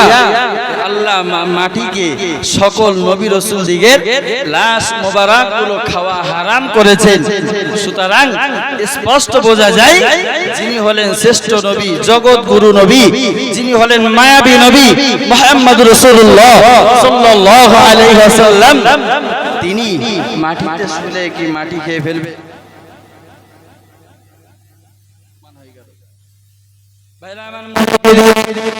বুঝে গেলেন, ইয়া রাসূলুল্লাহ, ইয়া হাবিবাল্লাহ, হুজুর আমরা বুঝতে পেরেছি। না না না না, নবী রাসূলদের লাশ মোবারক গুলো যখন মাটি খেতে পারে না, নিশ্চিত কবরের ভিতরেও আপনি জিন্দা থাকবেন। সুবহানাল্লাহ। কবরের ভিতরেও প্রিয় নবী সাল্লাল্লাহু আলাইহি ওয়াসাল্লাম তিনি জীবিত হবেন। এজন্য আমরা বলি হায়াতুন নবী। কি বলি? হায়াতুন নবী, জিন্দা নবী, তিনি মৃত্যুবরণ করেছেন, মৃত্যু স্বাদ গ্রহণ করেছেন। এটা সত্য, মিথ্যা না, সত্য। কারণ কোরআন শরীফের ভিতরে স্পষ্ট আয়াত রয়েছে, ইন্নাকা মাইয়িতুন ওয়া ইন্নাহুম মাইয়িতুন। আল্লাহ পাকের ঈমানদার মুসলমান নর-নারী মনে রেখে দিন, আল্লাহ পাক রব্বুল আলামিন স্পষ্ট ঘোষণা করেছেন। প্রিয় রাসূলকে লক্ষ্য করে বললেন, ওগো নবী, আপনিও মরণশীল, যেমনি ভাবে পূর্বের মানুষ, পূর্বে নবী রাসূলগণ তারাও মরণশীল, ততই বছর আপনিও কিন্তু মরণশীল।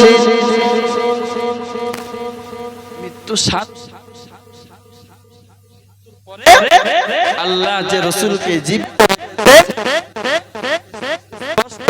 তিনি করেছেন, শুধু তাই নয়,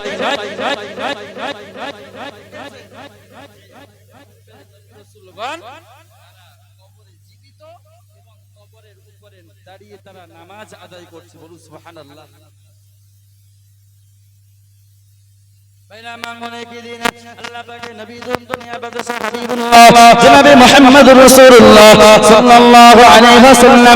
তিনি যখন মৃত্যুবরণ করেন, ইন্তেকাল করেন, আম্মা জানাইসা সিদ্দিকা রাদিয়াল্লাহু তাআলা আনহার ঘরেতে, ওই সময়তে হযরত আবু বকর সিদ্দিক রাদিয়াল্লাহু তাআলা আনহু তিনি বাড়ি ছিলেন না, কোনো একটা জায়গায় তার কাজে ছিলেন। ঠিক এমত অবস্থাতে মদিনার অলিতে গলিতে বড় হাহাকার শুরু হয়ে গিয়েছে, সকলে পাগলের মতো হয়ে গিয়েছে। দেখতে পাওয়া গিয়েছে ফারুক আযম হযরত ওমর ফারুক রাদিয়াল্লাহু তাআলা আনহুর মতো একজন জালালি তরিকার মানুষ, এমন একজন মানে একজন বীর পুরুষ, এই মানুষটার মতো মানুষটাও রাসূলুল্লাহর ইন্তেকালের সংবাদ পেয়ে তিনি পাগল পারা হয়ে গিয়েছেন। মদিনা শরীফের অলি গলিতে ঘুরছেন আর নিজের তরবারিটা বার করে বলছেন, হে মদিনার মানুষ, সকল মনে রেখে দাও, আজকে যদি তোমরা কেউ বলে থাকো আমার রাসূল ইন্তেকাল করেছে, মারা গিয়েছে, না না না না, ওমরের তলোয়ার ওই মানুষটার গর্দান আর তার দেহটা এক রাখবে না, আলাদা করে দেবে, শিরচ্ছেদ করে দেবে। এত মহব্বত আর ভালোবাসা তার ভিতরে রয়েছে, যে ইন্তেকাল করেছে এটা তিনি মানতে পারছেন, এক মুহূর্ত মানতে পারছেন না। হযরত আবু বকর সিদ্দিক রাদিয়াল্লাহু তাআলা আনহু তিনি যখন পরে এসে রাসূলুল্লাহর চেহারা মোবারকটা দেখলেন, চোখ দিয়ে পানি ঝরালেন, রাসূলুল্লাহর ললাটে তার কপালে চুম্মা দিলেন, আবার ঢেকে দিলেন। ওদিকে সাহাবীরা ডাকছেন, ও আল্লাহ পাকের বান্দা, হে নবী পাকের সাহাবী হযরত আবু বকর, ভাই একটু ওমরকে থামান, ওমরকে থামান, আল্লাহ রাসূল যে ইন্তেকাল করেছে এটা কাউকে বলতে দেয় না, সে পাগল হয়েছে, সকলকে মেরে দেবে। বাইরামান মরে গেলে আল্লাহ পাকের নবী সাহাবী হযরত আবু বকর সিদ্দিক রাদিয়াল্লাহু তাআলা আনহু মসজিদে নববীতে দাঁড়িয়ে গেলেন। মদিনার সমস্ত মুসল্লিগণ, মানুষগণ, নবী পাকের সাহাবীরা উপস্থিত হয়েছেন। তিনি আল্লাহ পাকের শুকরিয়া আদায় করে রাসূলের প্রতি দরুদ পেশ করে তিনি বক্তব্য শুরু করলেন। আল্লাহ পাকের বান্দা হযরত আবু বকর সিদ্দিক রাদিয়াল্লাহু তাআলা আনহু তিনি যখন কোরআনের আয়াত তেলাওয়াত করলেন, ওমা মুহাম্মাদুন ইল্লা রাসূল কদ খালাত মিন ক্বাবলিহির রাসূল, এই আয়াত যখন তিনি তিলাওয়াত করলেন, হযরত ওমর ফারুক রাদিয়াল্লাহু তাআলা আনহু তিনি যখন হযরত আবু বকরের এই বক্তব্য শুনলেন, শোনার পরে তিনি তার জ্ঞান ফিরে পেলেন, তিনি স্বাভাবিক অবস্থায় ফিরে এসে তখন বুঝতে পারলেন, হ্যাঁ সত্যি রাসূল ইন্তেকাল করেছে। রাসূল তো কোরআনের আয়াত আমাদের আগেই শুনিয়েছেন, ওমা মুহাম্মাদুন ইল্লা রাসূল কদ খালাত মিন ক্বাবলিহির রাসূল, মুহাম্মদ তো কেবলমাত্র শুধুমাত্র আল্লাহ পাকের রাসূল, কদ খালাত মিন ক্বাবলিহির রাসূল, যেমনি ভাবে পূর্বে অনেক নবী রাসূল এসেছিলেন, সুতরাং শেষ নবী মুহাম্মদুর রাসূলুল্লাহ তিনি তার দায়িত্ব পালন করে একটা সময় তিনি তো পৃথিবী ছেড়ে বিদায় নেবেন। চেতনা ফিরে পেয়েছেন। সত্যি তো আমি তো পাগলামি করছিলাম, আসলে তো রাসূল বিদায় নেবেন, এটা আল্লাহর ওয়াদা। ওমর ক্ষান্ত হলেন। হযরতে আবু বকর সিদ্দিক রাদিয়াল্লাহু তাআলা তিনি আরো বক্তব্য পেশ করলেন। ওগো মদিনার মানুষ, ওগো ঈমানদার মুসলমান নরনারী, তোমরা যদি কেউ মুহাম্মাদের ইবাদত করো, রাসূলুল্লাহর ইবাদত করো, তাহলে মনে রাখো মুহাম্মদ মারা গেছে। কদ মাতা মুহাম্মাদান, মুহাম্মদ মারা গেছে। আর যদি মনে করো মান কানা ইয়াবুদুল্লাহ ওয়া হুয়া হাইয়ুন, যদি তোমরা ইবাদত করো, উপাসনা আরাধনা করো আল্লাহর সন্তুষ্টির উদ্দেশ্যে, মনে রাখো ওয়া হুয়া হাইয়ুন, তিনি চিরঞ্জীব, চিরস্থায়ী, এখনো জীবিত রয়েছেন। বলুন সুবহানাল্লাহ। হযরতে আবু বকর সিদ্দিক রাদিয়াল্লাহু তাআলা আনহু সুন্দর এই বক্তব্যের ভিতর থেকে হযরতে ওমর ফারুক রাদিয়াল্লাহু তাআলা আনহু শান্ত হয়ে গেলেন, বুঝতে পারলেন যে না, সত্যি রাসূল ইন্তেকাল করেছে। আমরা তো ইবাদত করি আল্লাহর জন্য, আমরা তো উপাসনা করি আল্লাহর জন্য, আমরা তো সর্বক্ষণ সমস্ত সমস্যার সম্মুখীন হলেই আল্লাহকেই ডাকি। সুতরাং আল্লাহ তো জীবিত, আল্লাহ তো মৃত নয়। সুতরাং এর জন্য আমাকে ভেঙে পড়ার কোনো কারণ নেই। পূর্বে যেখানে কথাটা ছেড়েছি মনে আছে, ও মামাতি খায়রুল লাকুম, রাসূলুল্লাহর ইন্তেকালটাও উম্মতের জন্য, সাহাবীদের জন্য ভালো, কল্যাণকর। ভাইরা আমার মনে রেখে হাদিস শরীফের ভিতরে রাসূল জানিয়েছেন, ও আমার উম্মত মনে রেখে দাও, আমি রাসূলুল্লাহ সাল্লাল্লাহু আলাইহি ওয়াসাল্লাম বলছি, না না না, আমি মৃত্যুবরণ করার পরেও গোটা বিশ্বের সকল ঈমানদার মুত্তাকি নরনারী পৃথিবী যে প্রান্তে অবস্থান করুক না কেন, তারা তাদের জীবনে, তারা তাদের জীবদ্দশায় যে ইবাদতগুলো করবে আল্লাহ সন্তুষ্টির উদ্দেশ্যে, আমি রাসূল আমার প্রতি দরুদ সালাম করবে, তাদের সকল নেক আমল, বদ আমল, সমস্ত আমল নামাগুলো আমি রাসূলুল্লাহ আমার দরবারে প্রতি সোমবার করে আল্লাহ পাকের এক শ্রেণীর বাজারিয়া ফেরেশতা, রাহমান ফেরেশতা, যাদের মাধ্যম দিয়ে আল্লাহ পাক রব্বুল আলামিন আমার দরবারে পেশ করিয়ে দেবে। বলুন সুবহানাল্লাহ।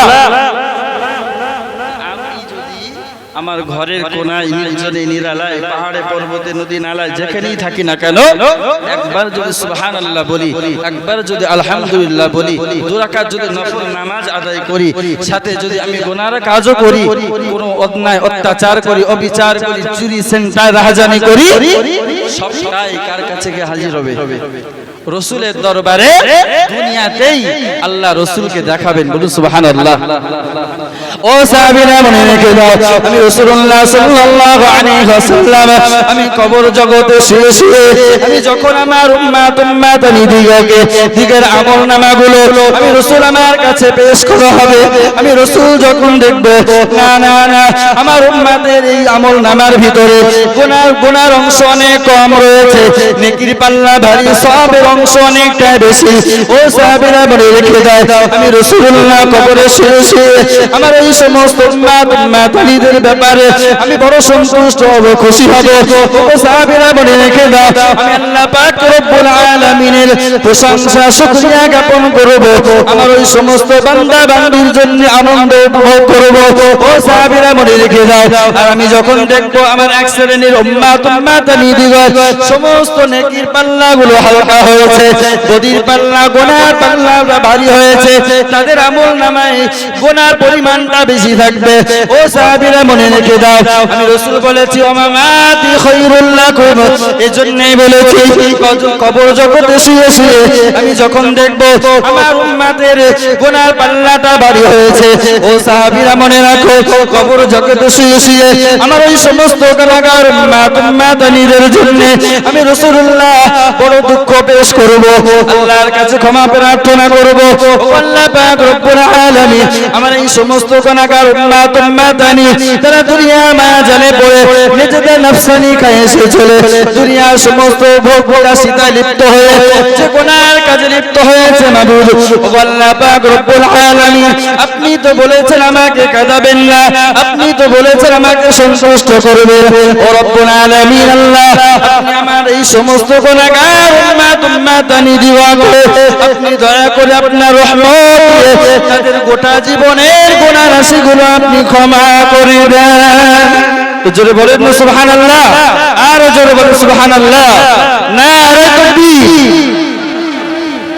আমি রাসূল এজন্যই বলেছি আমার মৃত্যুটাও তোমাদের জন্য কল্যাণ সুবহানাল্লাহ আমি মৃত্যুবরণ করব বটে ওটা মাত্র একটা সময়ের ব্যবধান কিন্তু কবরে শোয়ানোর সাথে সাথে জানাজা আদায় করবে আমার কবর খুঁড়বে আমার দাফন করবে আমি রাসূল কবরের ভিতরে আল্লাহর পক্ষ থেকে পুনরায় আমার রূহটাকে আমি পাবো এবং আমি জীবন লাভ করব সেখানে শুয়ে শুয়েই উম্মতের জন্য আল্লাহর কাছে ক্ষমা প্রার্থনা করব বলুন সুবহানাল্লাহ আজকে উম্মত হয়েছে ওই নবীর বলেন না কবার আমরা নিজেদের গুনাহের জন্য আল্লাহর কাছে তওবা করি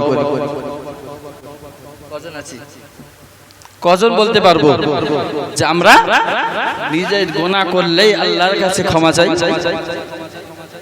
বলতে পারবো অথচ ওই রাসূলুল্লাহর আদর্শ রয়েছে আমার মতো অধম গুনাহগারের জন্য যে তুমি গুনাহ করবে এরপরে তওবা যে করতে হয় রাসূল নিজেই করে দেখিয়েছেন শিখিয়েছেন বলুন সুবহানাল্লাহ রাসূল দিনে 70 বার করে আল্লাহর কাছে তওবা করতেন ক্ষমা চাইতেন এটা উম্মতের জন্য শেখানো একটা মডেল হিসেবে রাসূলকে আল্লাহ পাঠিয়েছেন আল্লাহ রাসূলকে রাসূল শিক্ষা দিয়েছেন আমাদেরকে দেখো উম্মত আমি রাসূল আমার জীবনে কোনো গুনাহ নেই কোনো পাপ নেই আল্লাহ ক্ষমা করেছেন সবকিছু এরপরেও আমি তোমাদের কাছে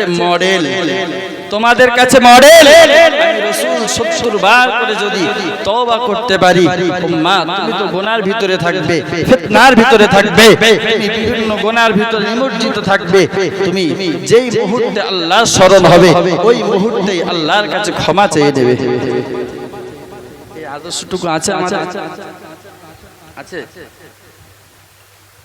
ভাইরা আমার মনে রেখে আল্লাহ পাকের কোরআন জানিয়েছেন ইল্লা মান তাবা ওয়া আমানা ওয়া আমিলা আমালান সালিহা ফাউলাইকা ইউবাদদিলুল্লাহু সাইয়্যাতিহিম হাসানাত আল্লাহ পাক রব্বুল আলামিন গোটা বিশ্বের সকল বান্দা নরনারী সকলকে লক্ষ্য করে বললেন ওগো বান্দা বান্দি মনে রাখো আমি আল্লাহ পাক রব্বুল আলামিন জানি শয়তান তোমাদের প্রকাশ্য শত্রু তোমরা যে দুনিয়ায় অবস্থান করবে ওই দুনিয়ার বিভিন্ন দিক দিয়ে শয়তান তোমাদেরকে গ্রাস করে নেবে দুনিয়া তোমাদেরকে গ্রাস করে নেবে ওগো মা বান্দা বান্দি মনে রাখো আমি আল্লাহ এটা ভালোই জানি তোমরা দুনিয়ার মায়া জালে জড়িয়ে নিজেদের জীবনটা গুনাহ জর্জরিত করে ফেলবে বিভিন্ন ধোঁকায় পড়ে জাহান্নামের দিকে তোমরা ছুটতে থাকবে ওগো মা বান্দা বান্দি মনে রাখো তবে শুনে রাখো আমি আল্লাহ পাক ঘোষণা দিলাম ইল্লা মান তাবা ওয়া আমানা ওয়া আমিলা আমালান সালিহা যে ব্যক্তি আমি আল্লাহ পাক রব্বুল আলামিনের ভয় জাহান্নামের ভয় ময়দানে মাশারে কঠিন বিচারের ভয়কে স্মরণ করে আল্লাহ পাক রব্বুল আলামিনের কঠিন বিচারের কথা স্মরণ করে তার জীবনের ভুলের জন্য গুনাহের জন্য পাপের জন্য যদি অন্তর থেকে তওবা করে নাই ওয়া আমানা ওয়া আমিলা এবং সে যদি আমি আল্লাহ আমার প্রতি বিশ্বাস স্থাপন করে ওয়া আমিলা আমালান সালিহা এরপরে সে যদি সৎ কর্ম করতে থাকে আমি আল্লাহ পাক রব্বুল আলামিন ঘোষণা দিলাম ওয়া আমানা ওয়া আমিলা আমালান সালিহা ফাউলাইকা ইউবাদদিলুল্লাহু সাইয়্যাতিহিম হাসানাত আমি আল্লাহ পাক রব্বুল আলামিন বলছি তার গোটা জীবনের সকল পাপ রাশিগুলোকে মার্জনা করে দিয়ে ফাউলাইকা ইউবাদদিলুল্লাহু সাইয়্যাতিহিম হাসানাত আমি আল্লাহ গুনাহগুলো মোচন করে দিয়ে গুনার পরিবর্তে নেকিতে ভরপুর করে দেব জোরে বলেন না সুবহানাল্লাহ এমন দয়াশীল এমন করুণাশীল অনুগ্রহশীল আল্লাহ আমাদের প্রতি যে এত গুনাহ করার পরেও এত পাপ করার পরেও খালিস নিয়তে তওবা করি অন্তর থেকে আল্লাহর জাত আর পাকের উপরে বিশ্বাস করে ঈমান ভিতরে ঢোকাতে পারি, সঙ্গে নেক আমল করতে শুরু, সব লিখতে দেরি নাই। বলুন সুবহানাল্লাহ। পূর্বে যত গুনাহ করব ওই গুনাহগুলি পাল্টে সওয়াবে পরিণত করব। বলুন সুবহানাল্লাহ। এই উম্মত একটা বারের জন্য বুঝলো না এই ফ্যাসিলিটি কি জন্য পেয়েছি, কি জন্য পেয়েছি? ওই মুহাম্মদ রাসূলুল্লাহ, বলুন সাল্লাল্লাহু আলাইহি ওয়াসাল্লাম। আজকে এমন একজন নবীকে পেয়ে তার আদর্শগুলো ফলো করতে চাই না। ভাইরা আমার মনে রেখে দিন, আওয়াজ আমি ভুলে যাইনি। পূর্বে আলোচনা করছিলাম ও মামাতি খায়রুল লাকুম, রাসূল আমার জানিয়েছেন পেয়ারাজের রক্তের রাসূল যখন আল্লাহ পাকে দিদা সাক্ষাৎ করবার জন্য তিনি অগ্রসর হচ্ছিলেন, ওই যে বাইতুল মাকদিসের কাছে হযরত মুসা আলাইহিস সালাতু ওয়াস সালামের কবর, ওখানে তার রওজা। রাসূল জানিয়েছেন ইন্নাল আম্বিয়া আহয়াউন ফি কুবুরিহিম ওয়া হুম ইসাল্লুন। আল্লাহ পাক রাসূল জানিয়েছেন আল্লাহ পাকের সকল নবী রাসূলগণ কবরের ভিতরে জীবিত, শুধু তাই নয় বরং আমি বলছি, রাসূল বলছি তারা কবরের উপরে দাঁড়িয়ে দাঁড়িয়ে নামাজ আদায় করে। যদি বলুন সুবহানাল্লাহ। নিজেই দেখেছি হযরত মুসা আলাইহিস সালাতু ওয়াস সালাম সে তার কবরের উপরে দাঁড়িয়ে দাঁড়িয়ে নামাজ আদায় করছে। বলুন সুবহানাল্লাহ। আজকে নবী মরা, তাদের বোঝা দরকার কোন জায়গায় ঘা দিচ্ছি, কোন জায়গায় কার নাম ধরে কথা বলছি।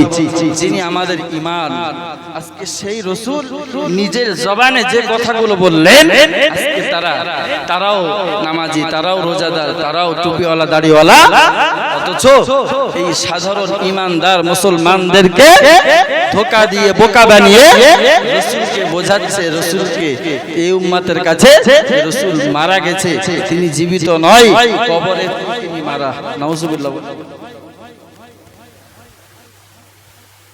ভাইরা আমার মনে রেখে দিন, হাদিস শরীফের বর্ণনা রয়েছে রাসূল করিম সাল্লাল্লাহু আলাইহি ওয়াসাল্লাম বলেন, ও সাহাবীরা মনে রেখে দাও, আমি আল্লাহ পাকের রাসূল বলছি, তুমি জীবনে যত বেশি বার তওবা ইস্তিগফার পাঠ করবে, যত বেশি বার আল্লাহর ভয় করবে, যত বেশি বার গুনাহ থেকে বেঁচে থাকবে, যদি সামান্য থেকে সামান্য পরিমাণ ঈমানটুকু নিয়ে মৃত্যুবরণ করতে পারো, ও সাহাবীরা মনে রেখে দাও, গোটা বিশ্বের সকল ঈমানদার নরনারী যারা ঈমান গ্রহণ করে ঈমান নিয়ে মৃত্যুবরণ করবে, আমি আল্লাহ পাকের রাসূল বলছি প্রত্যেকটা ঈমানদার নরনারীর কবরে আমি রাসূল আমার চেহারা মোবারকটা দেখানো হবে।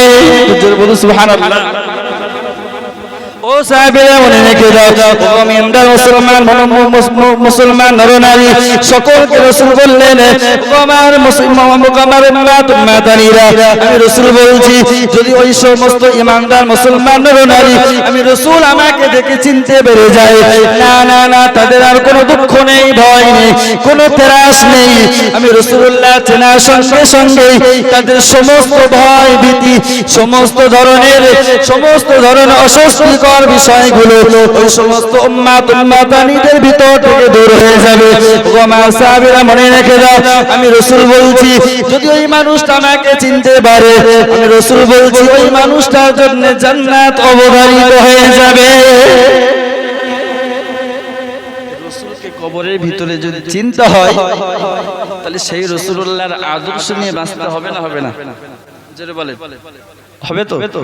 কিন্তু সেই রাসূলুল্লাহর আদর্শ মানতে যে আমাদের গায়ে জ্বলন হয়। শুরুতে এই কথাটা বলছিলাম না, হয় না? হয় না?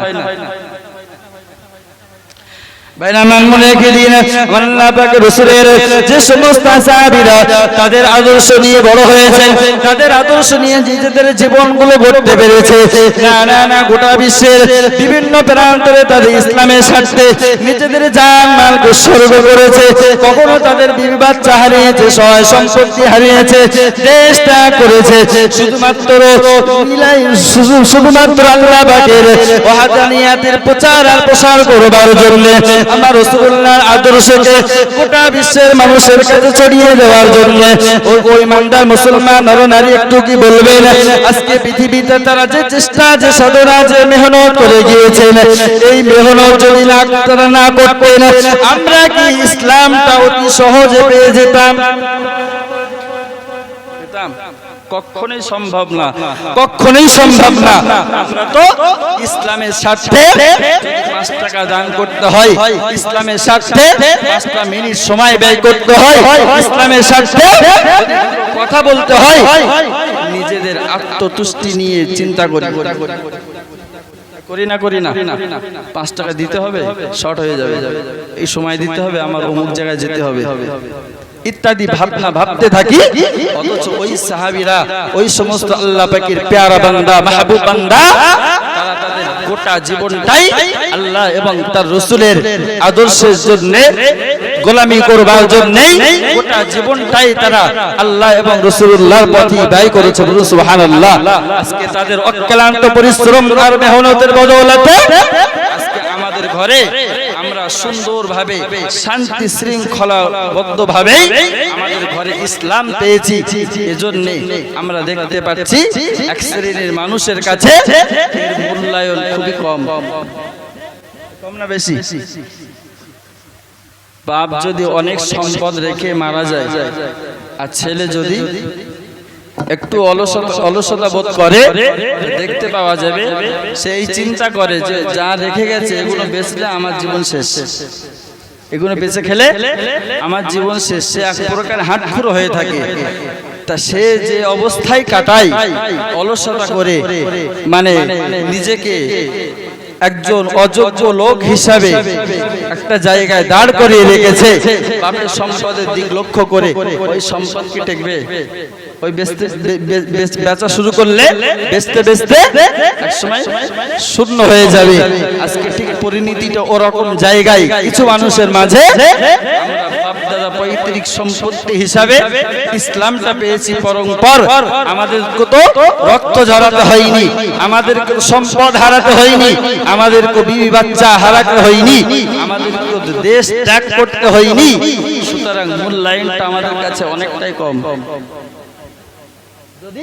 আমার আব্বা, আমার দাদু, আমার পূর্বপুরুষদের ভিতরে দেখতে পেতাম যে তারা ইসলামের জন্যই নিজেদের কল্লা কাটিয়েছে, নিজেদের অসহায় সম্পত্তি হারিয়েছে, নিজেদের সম্মান অনেক ভুলুণ্ঠিত হয়েছে বেজাতির কাছে। তাহলে আমাদের কাছে অনেক মূল্য থাকতো, অনেক মূল্য থাকতো। সাহাবীদের ভিতরে তো ওটাই হয়েছে, ওটাই হয়েছে। তারা জীবন দিয়েছে, রক্ত ঝরিয়েছে, সম্পদ বিলীন করেছে, বিবি বাচ্চা সব কিছুকে হারিয়েছে শুধুমাত্র আল্লাহ এবং তার রাসূলের জন্য। বলুন সুবহানাল্লাহ। একটাবারের জন্য ফিরে তাকায়নি যে আমার সন্তান চলে যাচ্ছে, আমার সম্পদ চলে যাচ্ছে, আমার দেশ চলে যাচ্ছে, আমার আত্মীয় স্বজন সবাই আমার থেকে দূরে, আমি রাসূলের সঙ্গে যাব না, এই কথা একটাবারের জন্য তাদের জওয়ানে ছিল না। বলুন সুবহানাল্লাহ। বাইরে আমার মুরিদিন, আল্লাহ পাকের নবী সাহাবী হযরত বিলাল রাদিয়াল্লাহু তাআলা আনহুর কথা বলছিলাম। তিনি তো ছিলেন একজনের বাড়ির দাস, একজন বা একজনের বাড়ির গোলাম। এই গোলাম অবস্থায় তিনি যখন ইসলাম গ্রহণ করেছিলেন, হযরত বিলাল রাদিয়াল্লাহু তাআলা আনহু আল্লাহ পাকের মহব্বতে, রাসূলুল্লাহর মহব্বতে যখন ঈমান গ্রহণ করেছিলেন, না না না না, ওই সমস্ত বেঈমান মুশরিক ধর্মহারাদের একাধারে অত্যাচার আর জুলুম ও বিচারের এক বিন্দু মাত্র তিনি তাদের পক্ষ হয়ে আল্লাহ এবং তার রাসূলের পথ ছাড়েননি। বলুন সুবহানাল্লাহ। হযরত বিলাল রাদিয়াল্লাহু তাআলা মরুভূমির উত্তপ্ত বালির উপরে ঘোড়ার পিছনে বেঁধে তাকে টেনে নিয়ে যাওয়া হতো। হযরত বিলাল রাদিয়াল্লাহু তাআলা চেহারা মোবারক ওই উত্তপ্ত বালির উপরে গড়িয়ে পড়ে তার চেহারাটা পুড়ে যায়, চামড়াগুলো পড়ে যায়, অনেক কষ্ট সহ্য করে, জবান দিয়ে আর কথা বের হয় না, এত কষ্টের ভিতরে তিনি রয়েছে। এরপরেও তিনি ক্ষীণ আওয়াজে, মৃদু আওয়াজে তিনি বলছেন, আহাদ আহাদ আহাদ। আমার ইমানদার মুসলমান নরনারী মনে রেখে দিন, আল্লাহ পাকের নবী সাহাবী হযরত বিলাল রাদিয়াল্লাহু তাআলা তিনি একজন বাড়ির গোলাম হবার পরেও তিনি তো চিন্তা করতে পারতেন, আমার ঘর নেই, সম্পদ নেই, সহায় নেই, কিছুই নেই, আমি তো একজনের বাড়ির গোলাম মাত্র। আজকে নবী মুহাম্মদ রাসূলুল্লাহ সাল্লাল্লাহু আলাইহি ওয়াসাল্লাম সাল্লামের ঈমানের দাওয়াত গ্রহণ করার পরে এত অত্যাচার অবিচার আমার উপরে চলছে, না না না আমি ঈমান ছেড়ে দেব একটা বারের জন্য তিনি তো ভাবেননি, বরং তিনি বারংবার ভেবেছেন যে আল্লাহর প্রতি আমি বিশ্বাস করেছি, মানে এনেছি, যে রাসূল বলে রাসূলকে রাসূল বলে মেনে নিয়েছি, না না না না না অবশ্যই তিনি বারহাত সত্য নবী, বলুন সুবহানাল্লাহ। না না না এই সমস্ত বেঈমান মুশরিক কাফের বেঈমান ধর্মহারা এদের কথাই আমি আল্লাহর প্রতি আস্থা কখনোই হারাতে পারি না। তাই তিনি জীবনে তার যত সময় পর্যন্ত শরীরে শক্তি ছিল তত সময় পর্যন্ত তিনি একটা বাক্যই বলতে শুরু করেছেন, আহাদ আহাদ আহাদ, আল্লাহ এক আল্লাহ এক আল্লাহ এক। ওগো ধর্মহারা বেঈমান মুশরিক বেদিন, তোরা যতই আমার উপরে অত্যাচারের স্টিম রুলার চালাস না কেন, আমি বেলাল আমার ধর্ম থেকে আমার ঈমান থেকে এক বিন্দু পরিমাণ পিছু পা হটব না। জোরে বলো সুবহানাল্লাহ।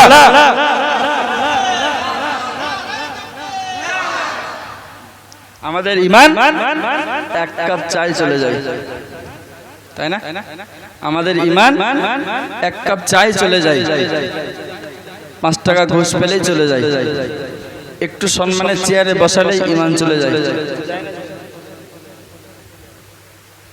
গোটা বিশ্বব্যাপী একটু লক্ষ্য করি, আজকে যে নবীর অনুসরণ আর অনুকরণ করে এই মানুষগুলো শীর্ষ স্থানে স্থান পেয়েছে, আজকে সেই নবী শ্রেষ্ঠ নবীর উম্মাত হিসাবে আমরা নিকৃষ্ট উম্মাতে পরিণত হয়েছে, নিকৃষ্ট উম্মাতে পরিণত হয়েছি শুধুমাত্র নফসের গোলামি করবার জন্য, শুধুমাত্র দুনিয়ার মোহে জালে পড়ার জন্য, শুধুমাত্র আত্মতুষ্টি নিয়ে ভাবার জন্য। যদি এটা ভাবতাম যে এই দুনিয়া আমাদের জন্য নয়, দুনিয়া ভোগ করার জন্য নয়, দুনিয়াটা নিজেদের ভিতরে আঁকড়ে ধরার জন্য নয়, বরং দুনিয়াটা হলো মানুষ হিসাবে গড়বার একটা জায়গা। সেই পড়েন মহব্বতে আল্লাহুম্মা সাল্লি আলা সাইয়্যিদিনা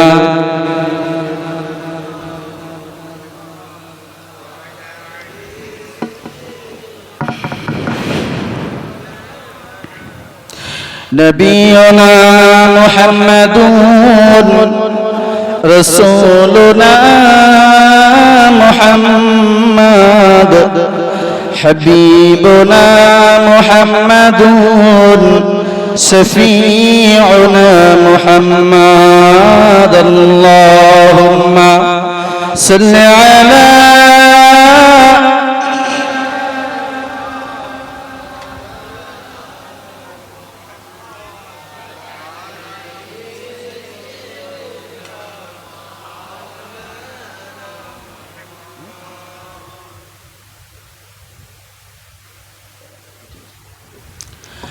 ভাইরা আমার, রাসূলুল্লাহর আদর্শ, তার জীবন চরিত্র আমরা দুটো একটা হয়তো বলতে পারি, সময় আমাদের হয় না, যারা বলি তাদেরও হয় না, যারা শুনি তাদেরও হয় না।